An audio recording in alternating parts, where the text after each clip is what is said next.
नमस्कार, आप देख रहे हैं GLCC न्यूज़ और मैं हूं आपके साथ फरहान। उत्तर प्रदेश के विधानसभा चुनाव जैसे जैसे करीब आते जा रहे हैं, चुनावी सरगर्मियां बढ़ती जा रही हैं। इन चुनावों को लेकर सब बड़े बड़े वादे भी कर रहे हैं।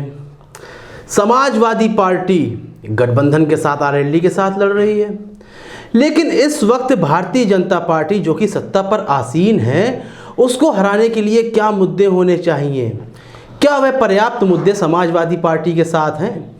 इन्हीं सब सवालों का जवाब देने के लिए हमारे साथ मौजूद है समाजवादी पार्टी के युवजन सभा के पूर्व महानगर अध्यक्ष मनोज पंडित जी। आइए उनसे जानते हैं कि इन चुनावों में आखिर समाजवादी पार्टी के मुद्दे क्या हैं। आपका स्वागत है हमारे कार्यक्रम में। बहुत बहुत नमस्कार, बहुत बहुत धन्यवाद आपका। इस वक्त जिस तरह भारतीय जनता पार्टी ने पिछले चुनावों में एक बड़ी अंतर से जीत दर्ज की, सभी विपक्षी दलों को लगभग पीछे ढकेल दिया, तो इस वक्त क्या महत्वपूर्ण मुद्दा है समाजवादी पार्टी के साथ कि भारतीय जनता पार्टी को बैकफुट पर लाया जा सके? देखिए, जनता ने देखा पिछले जब उत्तर प्रदेश की सरकार में बदलाव आया, योगी जी की सरकार, बीजेपी की सरकार को उत्तर प्रदेश की जनता ने चुनने का काम किया।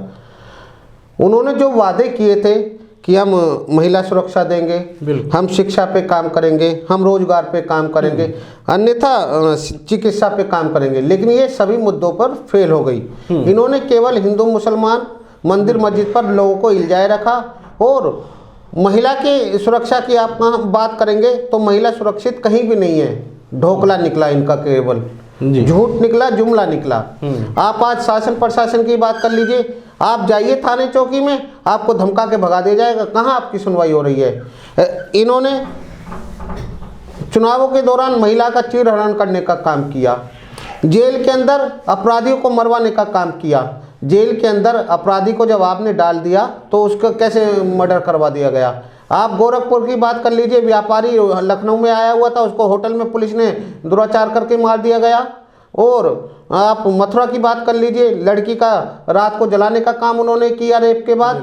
मतलब इतनी सारी घटनाएं शायद मैं आपको ना बता पाऊँ, लेकिन आप फिर भी देखते हैं इस समय 2022 में अखिलेश यादव जी को जनता देख रही है और उत्तर प्रदेश का विकास चाहती है, तो अखिलेश यादव जी को जनता चुनने का काम करेगी।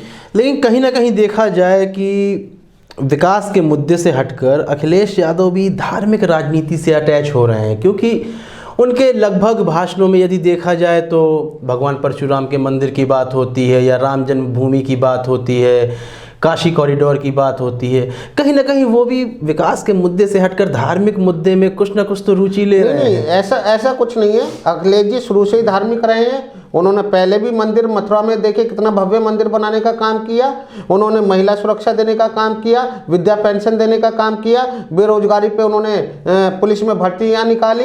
और आप बात कर लीजिए, छात्रों को लैपटॉप देने का काम उन्होंने किया इतने। और आपको गाजियाबाद की बात कर ले, एलिवेटेड रोड देने का काम किया, लखनऊ एक्सप्रेस वे देने का काम किया, मेडिकल कॉलेज देने के काम किए। इतने सारे काम उन्होंने किए हैं विकास के नाम पर। और जनता एक बार दूसरी पार्टी को, जो अखिलेश जी के काम की तरफ देखना चाहती थी, वो जनता जो बीजेपी की सरकार बनी, झूठ के नाम पर बनी। उन्होंने जनता को झूठ अपना चिपकाने का काम किया। और इस समय जनता समझ चुकी है कि अगर कोई उत्तर प्रदेश का विकास कर सकता है तो वो अखिलेश यादव है, क्योंकि उन्होंने 2012 से लेके 2017 तक उन्होंने इतना विकास कार्य किया था, शायद कोई आने वाली सरकार भी ना कर पाए और पिछली जो गवर्नमेंट रही हो उन्होंने भी ना किया हो। गठबंधन ज़रूरी था, एक महागठबंधन ज़रूरी था यदि भाजपा को बैकफुट पर लाना है, क्योंकि एक प्रचंड जीत मिली थी। यहाँ पर आरएलडी के साथ गठबंधन हो जाता है, लेकिन यदि मुस्लिम वोट की बात की जाए तो वह छिटकता हुआ नजर आएगा, क्योंकि MIM लगभग 100 सीटों में चुनाव लड़ेगी।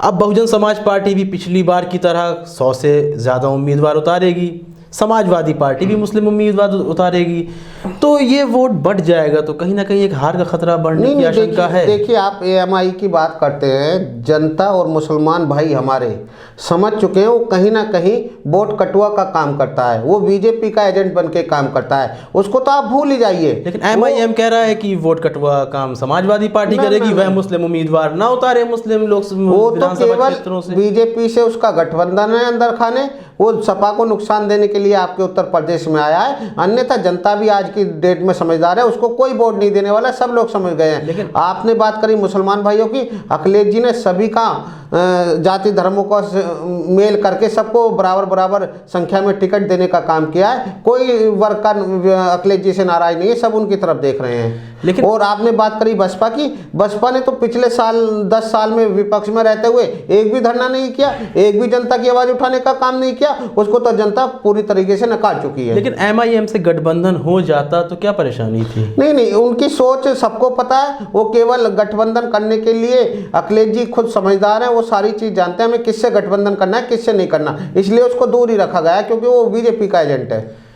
यानी कि उसको लोग समझ चुके हैं, बीजेपी की बी टीम के रूप में वो काम कर रहा है। इससे अखिलेश यादव ने कहा कि वह विवादित रहते हैं, उन पर पुलिस केस होते रहते हैं। एक भारतीय जनता पार्टी के नेता हैं, सुनील कुमार नाम है उनका, जो कहते कि मुस्लिम महिलाओं को कब्र से निकाल कर रेप करेंगे। वह समाजवादी पार्टी में उन्हें स्थान मिल जाता है, तो यहाँ कहीं ना कहीं एक छवि में असर पड़ेगा।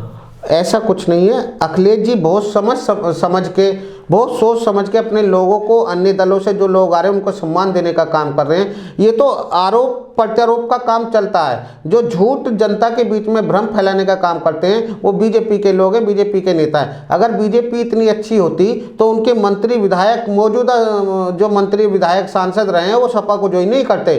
वो कहीं ना कहीं उनकी अपेक्षा की गई पार्टी के अंदर, उनको जो उनके समाज को आगे लाने का काम था वो नहीं हुआ बिल्कुल। इसलिए जनता और पार्टी के, बीजेपी के नेता और कार्यकर्ता सपा की ओर देख रहे हैं, क्योंकि अखिलेश यादव सभी को मान सम्मान देते हैं और सबको एकजुट करने का काम कर रहे हैं। स्वामी प्रसाद मौर्य की बात कर रहे हैं आप, उन्होंने समाजवादी पार्टी में आए, लेकिन अपर्णा यादव भारतीय जनता पार्टी में चली जाती हैं और राष्ट्रवादी बताती हैं उन्हें, तो क्या वह भी समाजवादी पार्टी को अब गुंडा सरकार के रूप से प्रदर्शित कर रही हैं? नहीं, देखिए लोकतांत्रिक देश है, किसी को कहीं भी आने जाने की खुली आज़ादी होती है।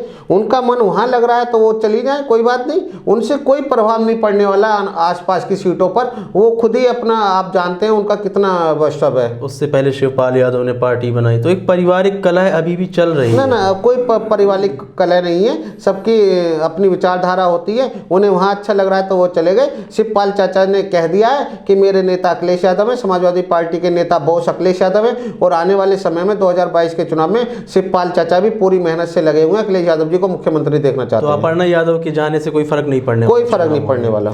हम बात करेंगे अब RLD की, सबसे महत्वपूर्ण गठबंधन है इस वक्त। तो उसके कुछ शीर्ष नेता जयंत चौधरी से कह रहे थे कि अभी कल की ही न्यूज़ है कि आप गठबंधन पर एक बार विचार करें, क्योंकि जिस चुनाव चिन्हों का अदल बदल किया गया है, तो मेरठ से देखा जाए तो सारे समाजवादी पार्टी के ही प्रत्याशी हैं, एक सीट को छोड़ करके, बाकी RLD के निशान पर लड़ रहे हैं। तो यहाँ कहीं ना कहीं कुछ शीर्ष नेताओं में रोष है RLD के, और कह रहे हैं कि गठबंधन पे एक बार विचार करें। तो क्या गठबंधन पर कोई असर पड़ सकता है? कोई असर नहीं पड़ने वाला। दोनों शीर्ष नेतृत्व जो है, राष्ट्रीय लोकदल के राष्ट्रीय अध्यक्ष जयंत चौधरी जी, समाजवादी पार्टी के राष्ट्रीय अध्यक्ष माननीय अखिलेश यादव जी की, दोनों की सहमति से ये गठबंधन हुआ है। और सीटों को लेकर भी जितनी सीट RLD ने मांगी उस पर विचार करते हुए अखिलेश यादव जी ने उनको देने का काम किया। आप देखिए मुरादनगर में सुरेंद्र कुमार मुन्नी जी गठबंधन पे सपा के प्रत्याशी हैं, लेकिन सिंबल उनका लोकदल का है। आप साहिबाबाद की बात कर लीजिए, अमरपाल शर्मा जी हैं। शहर विधानसभा की बात कर लीजिए, वहाँ पे विशाल जी हैं। लोनी की बात कर लीजिए, मदन भैया हैं। तो ये सब समावेश करके किया गया है, ऐसा कोई नहीं, किसी भी कार्यकर्ता में कोई रोष नहीं है। और दोनों पार्टी के कार्यकर्ता जिस विधानसभा में जो विधानसभा का प्रत्याशी है उसको जी जान से लड़ाने का काम कर रहा है।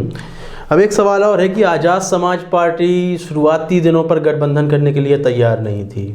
अखिलेश यादव शायद चाहते थे कि गठबंधन हो जाए। अब चंद्रशेखर आज़ाद भी गठबंधन करना चाहते हैं, लेकिन अखिलेश यादव अब उन्हें किनारे कर रहे हैं। देखिए अखिलेश यादव जी ने पहले उनको कहा आप आइए, साथ आइए। अगर समाज को दबे कुचले व्यक्तियों को, जाति धर्म के लोगों को आगे बढ़ाना है तो उनको साथ आना पड़ेगा। लेकिन कहीं ना कहीं चंद्रशेखर जी की अपनी मानसिकता रही होगी, कहीं ना कहीं उनको लगा होगा कि हमें इतनी सीटों पे लड़ना चाहिए। लेकिन अखिलेश जी ने उनको सम्मान देने का काम किया, 3 सीट उन्हें देने की बात कही, लेकिन वो 30 से ज़्यादा, लगभग 14 सीट मांग रहे थे जितनी मेरी जानकारी में, लेकिन उनकी वहाँ बात नहीं बनी। तो अखिलेश जी ने कहा आपको जैसा सही लगे वैसे करिए। तो अखिलेश जी ने अपने साथ उन्हें नहीं रखा।